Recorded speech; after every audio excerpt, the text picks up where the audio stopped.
ಎಲ್ಲರಿಗೂ ನಮಸ್ಕಾರ. ನನ್ನ ಸಹೃದಯಿ ಯೂಟ್ಯೂಬ್ ಚಾನೆಲ್ಗೆ ನಿಮಗೆಲ್ಲರಿಗೂ ಹಾರ್ದಿಕ ಸ್ವಾಗತ. ನನ್ನ ಹೆಸರು ಸುವರ್ಣ. ಇಂದು ನಾವು ತಿಳಿಯೋಣ ಅಗಾಸುರನ ಸಂಹಾರದ ಕಥೆಯನ್ನು ಮತ್ತು ಕಾಳಿಂಗ ಮರ್ದನವನ್ನು. ಕಂಸನು ಶ್ರೀಕೃಷ್ಣನನ್ನು ಕೊಲ್ಲಲೆಂದು ಹಲವಾರು ರಾಕ್ಷಸರನ್ನು ಕಳಿಸಿದ್ದ ಕಥೆಯನ್ನು ಈಗಾಗಲೇ ತಿಳಿದಿದ್ದೇವೆ. ಎಲ್ಲಾ ಅಸುರರು ಕೃಷ್ಣನನ್ನು ಕೊಲ್ಲಲು ವಿಫಲರಾಗಿದ್ದರು. ಆದರೂ ಕಂಸ ತನ್ನ ಹಠವನ್ನು ಬಿಡಲಿಲ್ಲ. ಅವನು ಮತ್ತೊಬ್ಬ ಅಸುರನನ್ನು ಕೃಷ್ಣನನ್ನು ಕೊಲ್ಲುವುದಕ್ಕೆ ಕಳಿಸಿದ. ಅವನ ಹೆಸರೇ ಅಗಾಸುರ. ಅಗಾಸುರ ಪುಟಾನ ಮತ್ತು ಬಕಾಸುರನ ಸಹೋದರ.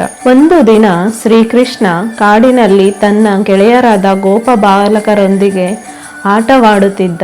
ಆಗ ಅಗಾಸುರ ಒಂದು ದೊಡ್ಡ ಹಾವಿನ ರೂಪ ತಾಳಿ ಅಲ್ಲಿಗೆ ಬಂದು ತನ್ನ ಬಾಯಿಯನ್ನು ಪರ್ವತದ ಗುಹೆಯಂತೆ ತೆಗೆದು ನಿಂತುಕೊಂಡ.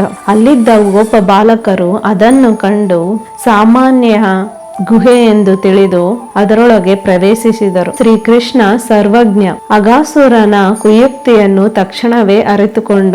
ಗೋಪ ಬಾಲಕರೊಂದಿಗೆ ಅವನು ಕೂಡ ಅಗಾಸುರನ ಬಾಯಿಯೊಳಗೆ ಹೋದ. ಅಗಾಸುರನ ಗಂಟಲಿನಲ್ಲಿ ತನ್ನ ದೇಹವನ್ನು ವಿಸ್ತರಿಸಿಕೊಂಡ.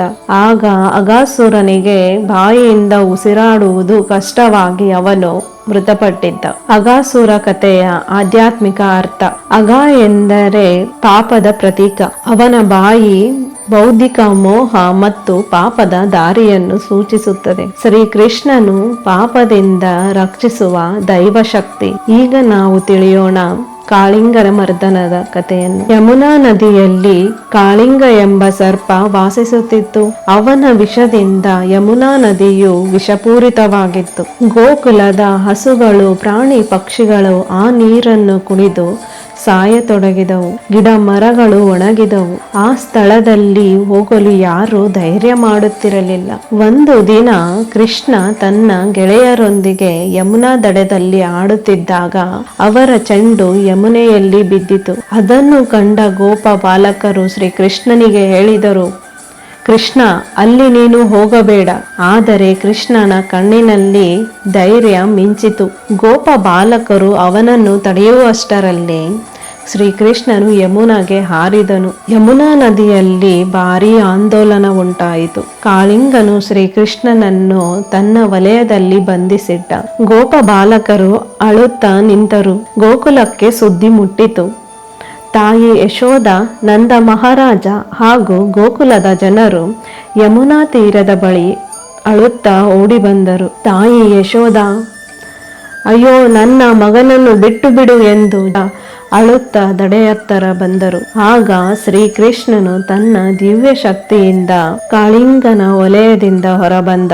ಆಗ ಶುರುವಾಯಿತು ದಿವ್ಯ ನೃತ್ಯ. ಶ್ರೀಕೃಷ್ಣನು ಕಾಳಿಂಗನ ಹಲವಾರು ಪಣಗಳ ಮೇಲೆ ನೃತ್ಯವನ್ನು ಮಾಡಿದನು. ಇದನ್ನು ಕಂಡ ಗೋಪ ಬಾಲಕರು, ಗೋಕುಲದ ಜನರು ಆಶ್ಚರ್ಯಗೊಂಡರು. ಶ್ರೀಕೃಷ್ಣನ ಪ್ರತಿಯೊಂದು ಹೆಜ್ಜೆಗೆ ಕಾಳಿಂಗನ ಅಹಂಕಾರ ಕುಗ್ಗುತ್ತಿತ್ತು. ಕಾಳಿಂಗನ ಪತ್ನಿಯರು ಕೃಷ್ಣನಲ್ಲಿ ವಿನಂತಿಸಿಕೊಂಡರು, ಪ್ರಭು, ಅವನು ಅಜ್ಞಾನದಿಂದ ಈ ತಪ್ಪನ್ನು ಮಾಡಿದ್ದಾನೆ, ಅವನನ್ನು ಕ್ಷಮಿಸಿ ಎಂದು ವಿನಂತಿಸಿಕೊಂಡರು. ಕೃಷ್ಣನು ದಯಾಮಯಿ. ಕೃಷ್ಣ ಕಾಳಿಂಗನನ್ನು ಕ್ಷಮಿಸಿದನು ಮತ್ತು ಆದೇಶಿಸಿದನು, ಈ ಯಮುನಾ ನದಿಯನ್ನು ಬಿಟ್ಟು ಹೋಗು ಮತ್ತು ಇನ್ಯಾರಿಗೂ ಹಾನಿಯನ್ನು ಮಾಡಬೇಡ ಎಂದು ಹೇಳಿದನು. ಶ್ರೀಕೃಷ್ಣನ ಆದೇಶದಂತೆ ಕಾಳಿಂಗ ತನ್ನ ಕುಟುಂಬದೊಂದಿಗೆ ಯಮುನಾ ನದಿಯನ್ನು ಬಿಟ್ಟು ಸಮುದ್ರವನ್ನು ಸೇರಿದ. ಕೃಷ್ಣನ ಸ್ಪರ್ಶದಿಂದ ಯಮುನಾ ನದಿಯು ಶುದ್ಧವಾಗಿತ್ತು. ಪ್ರಾಣಿ ಪಕ್ಷಿಗಳು ಆ ನೀರನ್ನು ಕುಡಿದು ಆನಂದದಿಂದ ಇದ್ದವು.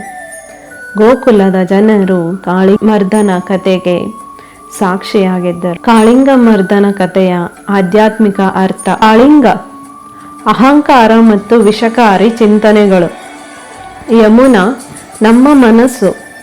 ಕೃಷ್ಣನ ನೃತ್ಯ ದೈವ ಕೃಪೆಯು ಅಹಂಕಾರವನ್ನು ನಿವಾರಿಸುವುದು. ನಮ್ಮ ಹೃದಯದಲ್ಲಿರುವ ವಿಷವನ್ನು ನಿವಾರಿಸುವ ಶಕ್ತಿ ಭಕ್ತಿಗಿದೆ. ಕಾಳಿಂಗ ಮರ್ದನ ಕಥೆಯು ನಮಗೆ ಧೈರ್ಯ ಮತ್ತು ದಯೆಯ ಪಾಠವನ್ನು ತಿಳಿಸುತ್ತದೆ. ಮುಂದಿನ ಭಾಗದಲ್ಲಿ ತಿಳಿಯೋಣ ಗೋವರ್ಧನ ಪರ್ವತದ ಕಥೆಯನ್ನು. ನಮ್ಮ ಈ ಶ್ರೀಕೃಷ್ಣನ ಕಥೆಗಳು ನಿಮಗೆ ಇಷ್ಟವಾದಲ್ಲಿ ನಮ್ಮ ಚಾನಲ್ಗೆ ಲೈಕ್ ಮಾಡಿ, ಸಬ್ಸ್ಕ್ರೈಬ್ ಮಾಡಿ ಮತ್ತು ಕಮೆಂಟ್ ಮಾಡಿ ಜೈ ಶ್ರೀ ಕೃಷ್ಣ ಎಂದು. ನಮಸ್ತೆ.